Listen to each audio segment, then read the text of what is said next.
Today we are going to discuss about quadratic surfaces. Quadratic surface is nothing but the graph of the general second degree equation in xyz, ax square plus by square plus cz square plus dxy plus eyz plus fxz plus gx plus hy plus iz plus j equal to 0, where a, b, etc. j are constants. So the graph of this general second degree equation is a quadratic surface. So we can observe that by a suitable rotation or translation or a combination of both, this equation can be transformed into some a prime x square plus b prime y square plus c prime z square plus j prime equal to 0, or some a prime x square plus b prime y square plus j prime equal to 0. So with respect to the new coordinate system, it is put into one of the standard equations. So the quadratic surfaces under our consideration will be in one of these forms, either ax square plus by square plus cz square plus j equal to 0, or ax square plus by square plus j equal to 0. So we discuss the quadratic surfaces, ellipsoids and different hyperboloids, etc. And unless otherwise mentioned, these small abc are positive real numbers. So the first quadratic surface that we are going to discuss is ellipsoids. So ellipsoid is the graph of the equation x square by a square plus y square by b square plus z square by c square equal to 1. Observe that this is the ellipsoid x square by a square plus y square by b square plus z square by c square equal to 1. This is known as an ellipsoid because its traces along the coordinates planes or planes parallel to the coordinates are ellipses, because you can observe that along the xy plane or the xy trace is, when z equal to 0, it is an ellipse, x square by a square plus y square by b square equal to 1, and the xz trace when z equal to 0, when y equal to 0 is x square by a square plus z square by c square equal to 1, and the yz plane yz trace is y square by b square plus z square by c square equal to 1. So in fact the the trace of the ellipsoid along a plane, say z equal to k, is x square by a square plus y square by b square equal to 1 minus k square by c square, where k lies between minus c and c. Of course, you can observe that along the z plane, this is the trace. Okay, that will be x square by a square plus y square by b square equal to 1. Similarly, its traces along all the planes parallel to the axis, coordinate axis, are ellipses, and hence we have the name ellipsoid. So note that if a equal to b equal to c, then the ellipsoid becomes x square plus y square plus z square equal to a square, which is a sphere centered at the origin and having radius equal to a. Next we discuss hyperboloids of one sheet. The graph of the equation x square by a square plus y square by b square minus z square by c square equal to 1 is a hyperboloid of one sheet, and z-axis is the axis of the hyperboloid. This is the hyperboloid x square by a square plus y square by b square minus z square by c square equal to 1. Note that the term which contains the negative term is the orientation of the axis. That is, the orientation of the axis is associated with the term involving the negative sign in front of it. So if the equation is x square by a square minus y square by b square plus z square by c square equal to 1, then that will be a hyperboloid of one sheet with the axis as the y-axis. Observe that the different traces are, one trace is a parabola, I mean an ellipse, and the other two traces are hyperbolas. For the given hyperboloid, the xy trace is the ellipse x square by a square plus y square by b square equal to 1, and the yz trace is x square by b square minus z square by c square equal to 1, which is a hyperbola, and the third trace, which is the xz trace, is x square by a square minus z square by c square equal to 1. Therefore, for a given hyperboloid of one sheet, so there are two traces which are hyperbolas, and there is one trace which is an ellipse. Now we have hyperboloids of two sheets. The graph of the equation minus x square by a square minus y square by b square plus z square by c square equal to 1 is a hyperboloid of two sheets, and the hyperboloid of two sheets for the given equation is this. The z-axis is known as the axis of the hyperboloid. So observe that the orientation of the axis is with respect to the term which involves the positive sign. So if the positive sign is with the term associating the x, then x-axis will be the axis of the hyperboloid. So observe that the yz trace and the xz traces of the hyperboloid are hyperbolas. The yz trace is the hyperbola minus y square by b square plus z square by c square equal to 1, and the xz trace is the hyperbola minus x square by a square plus z square by c square equal to 1. And there is no such xy trace, because when z equal to 0, this becomes minus x square by a square minus y square by b square equal to 1, which is absurd because the left side is a negative quantity. But when z equal to mod k, some k, of course mod k or k, where mod k is less than c, then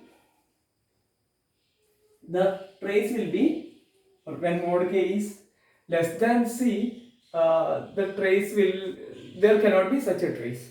So when mod k is greater than c, then the trace will be minus x square by a square minus y square by b square is equal to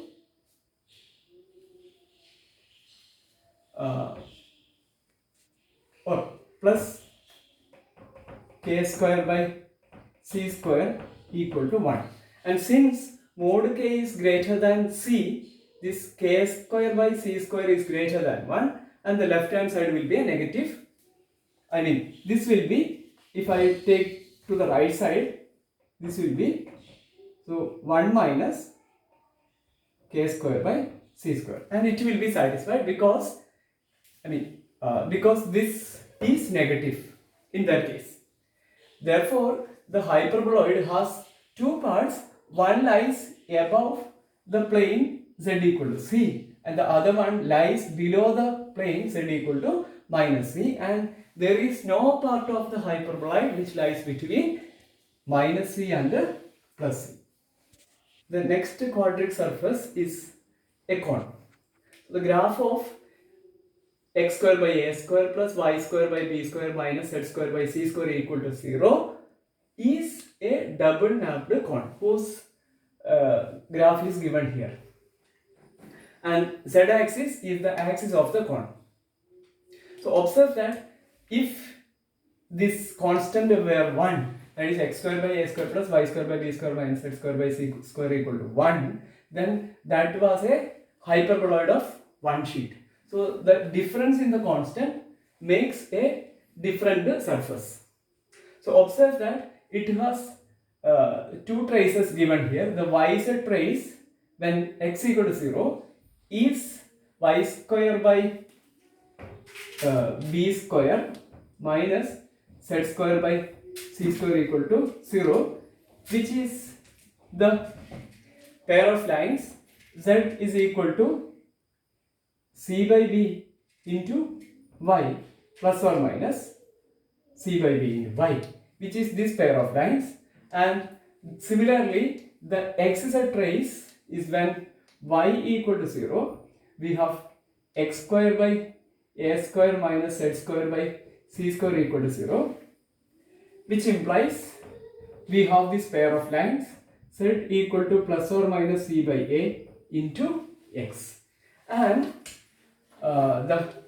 there is no such yz and xz are there. So there is no such xy trace, because when z equal to 0, you will get x square by a square plus y square by b square, which cannot be equal to 0 in any case. But the trace parallel to the plane z equal to k will be of the form x square by a square plus y square by b square equal to k square by c square, which is an ellipse. So there is an ellipse which is the trace of the plane, trace of the cone parallel to the plane z equal to k. Finally, we have paraboloids. There are two types of paraboloids: elliptic paraboloids and hyperbolic paraboloids. Later you will understand why the name elliptic paraboloid and why the name hyperbolic paraboloid. First, the graph of x square by a square plus y square by b square equal to cz, where c is a real number, is an elliptic paraboloid. Here z is the axis of the paraboloid and origin is the vertex. You can see that this is an example for an elliptic paraboloid with c greater than 0. Now observe that the traces in planes parallel to the xy plane are ellipses, and traces in planes parallel to the xz planes and yz planes are parabolas. Therefore, we have the name elliptic paraboloid. So observe that if you find the traces in planes parallel to xy plane, they are ellipses, and those traces in planes parallel to the xz plane or yz planes are parabolas, and hence we have the name elliptic paraboloid. And if a equals b, we have a circular paraboloid. And the hyperbolic paraboloid are the graphs of x square by a square minus y square by b square equal to cz, where c is a real number. Here is a hyperbolic paraboloid with c less than 0.